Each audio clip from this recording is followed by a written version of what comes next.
সবাই কেমন আছেন? আজকের ফেসবুকে খুবই গুরুত্বপূর্ণ একটা সেটিং দেখাবো। আপনাকে ফেসবুকে যদি কেউ ফেক আইডি দিয়ে চ্যাট করে আপনাকে হ্যারাসমেন্ট করে বা আপনার কাছে টাকা নেয় বা আপনি কোনো শত্রুর ফেসবুক অ্যাকাউন্ট ডিজেবল বা ডিলিট কিভাবে করবেন নিজে থেকেই, তার সাথে কোনো কন্ট্যাক্ট না করে, বা আপনার সাথে কোনো খারাপ কাজ করছে সেই আইডিগুলো আপনি কিভাবে ডিজেবল বা ডিলিট করবেন আজকের দেখাবো। প্লিজ সাবস্ক্রাইব মাই চ্যানেল এবং শেয়ার করবেন ভিডিওটা, আর ফেসবুক হলে ফলো এবং শেয়ার করবেন প্লিজ।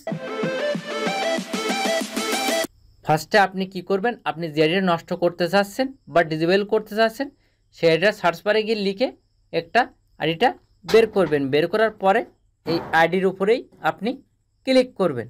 ক্লিক করার পরে একটু নিচের দিকে আসবেন। নিচের দিকে আসার পরে আপনি এখানে যে 3 ডট মেনু দেখতে পাচ্ছেন এখানে আপনি ক্লিক করবেন। ক্লিক করার পরে সেম এই ইন্টারফেসটা শো করবে। আপনি এখানে রিপোর্ট প্রোফাইলে আপনি ক্লিক করবেন।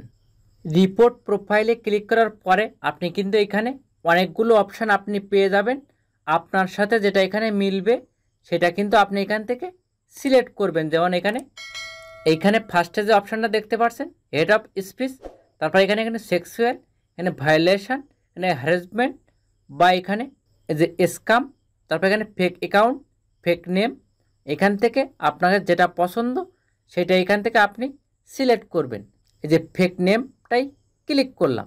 ফেক নেমে ক্লিক করার পরে আপনি কি করবেন, এরপরে আপনি রিপোর্ট প্রোফাইলে ক্লিক করবেন। ক্লিক করার পরে সেম এই ইন্টারফেসটা শো করবে। তারপর এখানে কিন্তু দেখতে পাচ্ছেন যে রিপোর্টটা কিন্তু সেন্ড হয়ে গেছে। একটা রিপোর্ট দিয়ে দিলাম। সেমভাবে আপনি কি করবেন, আপনি এইখানে আরও রিপোর্ট কিন্তু আপনি এখান থেকে দিতে পারেন। যে ভায়োলেশন, এইখান থেকে সেমভাবে আপনি আরও রিপোর্ট দিতে পারবেন। যে হ্যারাসমেন্ট, আমি এখানে হ্যারাসমেন্টে ক্লিক করলাম। ক্লিক করার পরে ইটস মিতে সিলেক্ট করলাম। তারপরে এখানে আপনি ডিএনএতে ক্লিক করবেন। এই বিষয়ে কিন্তু একটা রিপোর্ট এখান থেকে চলে গেছে। এইভাবে আপনি আপনার পরিচিত বা যে কোনো আইডি দিয়ে এখান থেকে 8-10টা রিপোর্ট দেবেন। এই আইডিটা নষ্ট হয়ে যাবে, কিন্তু এই আইডির মালিক যদি কিছু না করে থাকে তখন কিন্তু এই আইডিটা নষ্ট হওয়ার চান্স 50% থাকবে। আর যদি কিছু আপনার সাথে করে থাকে তখন কিন্তু 100% এখান থেকে আইডিটা ডিলিট বা ডিজেবল হয়ে যাবে। প্লিজ সাবস্ক্রাইব করুন এবং শেয়ার করুন ভিডিওটা।